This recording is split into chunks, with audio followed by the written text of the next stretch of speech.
ये हमारे पर आरोप लगे। हमने एक बात सबको कहा कि राजपूत समाज हमेशा राष्ट्रवाद के नाम पे वोट करता है, वो जातिवाद के नाम पे वोट नहीं करता। और दुर्भाग्य की बात क्या है, आपने पिछले 10 साल में जब सन 2014 में चुनाव आए, चलो जब तो मेरी ये बात समझ में आई कि भाई देश में हिंदू मुस्लिम हुई और हिंदू मुस्लिम पे चुनाव हुआ और भारतीय जनता पार्टी की सरकार आ गई। उस टाइम के पोस्टर, अब तो गूगल चला है सब लोग, उस टाइम के पोस्टर निकालो आप। पोस्टरों पे मोदी जी का और राजनाथ जी का एक जगह फोटो था सन 2014।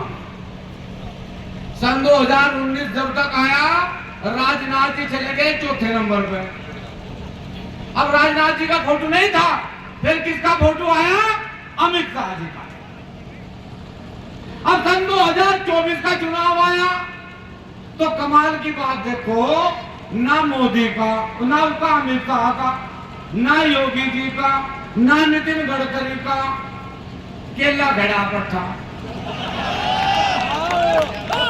और केला घड़ा नू कह 4 को पर नू पता नहीं कहां जाएगा, नू ही नहीं रहा बैठ रहा है। भारत में तो लेगा, अमेरिका तो मिला होगा कुछ, पाकिस्तान से मिला होगा कुछ, रहा नहीं बैठ रहा, ना तो मेरा बैठ रहा, ना चैनल वालों का बैठ रहा।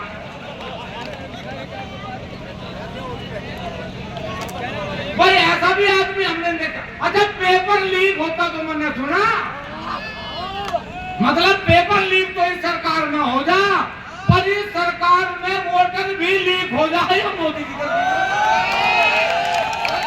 पहले ही बता रहा चुनाव हुए नहीं, पहले ही बता रहा बचा के बाद आपका पेपर लीक हो जाए कभी। 84 वालों इसे लघु मेवाड़ कहें कि नहीं कहते। और आपकी जिम्मेदारी सबसे ज्यादा है। आप भाषण सुनने के लिए नहीं आए, आपकी जिम्मेदारी सबसे ज्यादा है। क्यों है आपकी जिम्मेदारी सबसे ज्यादा? कि चाहे पंचायत सहारनपुर में हो, चाहे पंचायत मेरठ में हो, लेकिन व्यक्ति बोलने वाला इतना जरूर कहेगा कि 84 की धरती से चल के आए आदरणीय ललित राणा, भूपेंद्र भाई, अन्य लोगों के नाम ले रहे हैं। आपकी जिम्मेदारी इसलिए ज्यादा है क्योंकि आप बड़े गढ़ में रह रहे, तो हम ज्यादा तो तुझे कुछ कहने के नहीं। क्योंकि मैंने एक जगह सुना था, एक दिन मोदी जी वो दे रहे थे कुछ बच्चों को इनाम दे रहे थे, तो एक वो बिहार की लड़की है मैताली ठाकुर, तो जब मोदी जी ने उसे इनाम दिया तो उसे कहा मोदी जी ने कि मैताली कुछ सुनाओ, क्योंकि मेरी सुन सुन के तो देश ऊब गया। मैं नहीं कह रहा, मोदी जी ने कहा कुछ।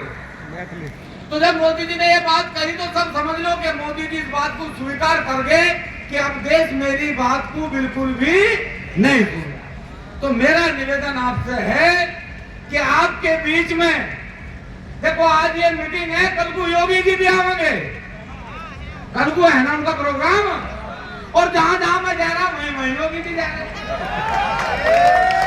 लेकिन योगी जी की एक बात अच्छी है, बढ़िया, उन्होंने कल कैराना में कहा योगी जी ने कि भाई देखो, क्षत्रिय के मुंह से यदि एक बार कोई बात निकल जा तो फिर वो उसका पूरा पढ़े।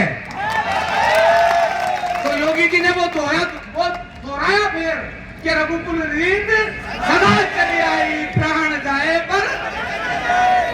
तो योगी जी ने किसका समर्थन करा? क्षत्रियों का करा ना। अब भाई वो खुल कर भी नहीं कह सकता, ध्यान रखिए आपका। अच्छा, इशारों में कह तो रहे भाई बात। तो मेरा निवेदन आप लोगों से इतना है मेरे भाई, एक बुढ़िया को चोरों ने लूट ली, बुढ़िया भाग पड़ी पूरी से, आगे 2 सिपाही खड़े थे, उन्होंने कहा ताई क्यों भाग रही? बोला भाई लूट ली। बोला जब लूट ली कम से कम तो आराम से चली जा। तो लूट तो तब लिए, अब तो तब आराम से 26 तारीख का इंतजार करो, और इतने आराम से 26 तारीख तक रहो।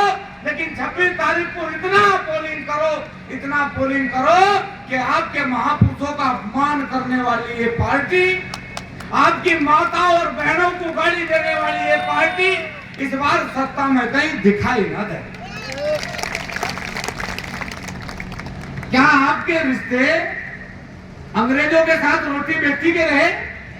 क्या आपने मुगलों को अपनी लड़कियां देकर रियासत ली? और भारतीय जनता पार्टी के सांसद ये कहें और आज भी भारतीय जनता पार्टी में कुछ राजपूत लोग वहां बैठकर चाटुकारिता करें, उनके तलवे चाटते हैं।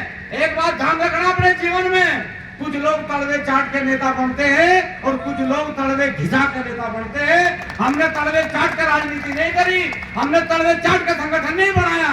और जिन्हें तलवे चाटने की आदत है वो तलवे चाटे, चुनाव उनका भी होगा कभी ना कभी, उनका भी दिखाओगे।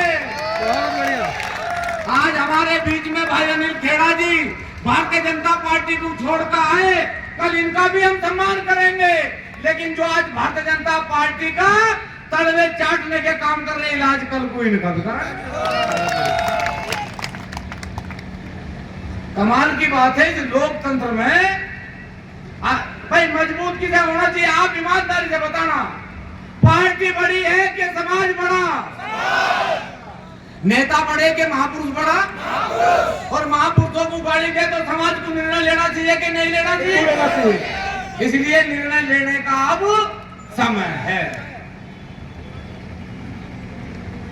26 तारीख का पहले एक फेरी और भी आ सकूं? अब क्या खाली ना दिखे कहीं? यो टेंट मन नहीं लगवाया था बड़ा, ये मना कर रहे थे मुझे। मैंने कहा जी लगाओ तुम बड़ा, मुझे पूरा यकीन है 70-84 पे ऐसे भरे नहीं क्या, परवाह दिक्कत होगी। लेकिन कोई बात नहीं, मैंने वो भी कहावत सुनी कि 8,000 क्षत्रिय 80,000 तक लड़ने की अक्षमता है। इसलिए आपसे निवेदन है कि इस परंपरा को जो भारतीय जनता पार्टी ने इस देश में शुरू करी कि महापुरुषों को गाली दो, राजपूत समाज को गाली दो, इनकी माताओं बहनों को गाली दो और इस देश में नेता बनो, इस परंपरा को इस बार आपको तोड़ना है।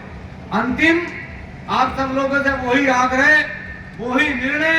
आप महाराणा प्रताप के वंशज हैं, आप अनंतपाल तोमर जी के वंशज हैं, आप पृथ्वीराज चौहान के वंशज हैं, आप राम के वंशज हैं। इसलिए सब लोग हाथ उठावें, दोनों हाथ उठावेंगे, दोनों मुट्ठियां बंद करेंगे और कसम खाएंगे। इस बार खाओ कसम कि जिन लोगों ने, जिस भारतीय जनता पार्टी ने हमारे महापुरुषों को गाली देने का काम करा, जिन्होंने हमारी माताओं बहनों को गाली देने का काम करा, जिसने हमारे महापुरुषों के नाम के जाति सूचक शब्द लिखे, तो उठाओ हाथ और खाओ कसम कि रघुकुल री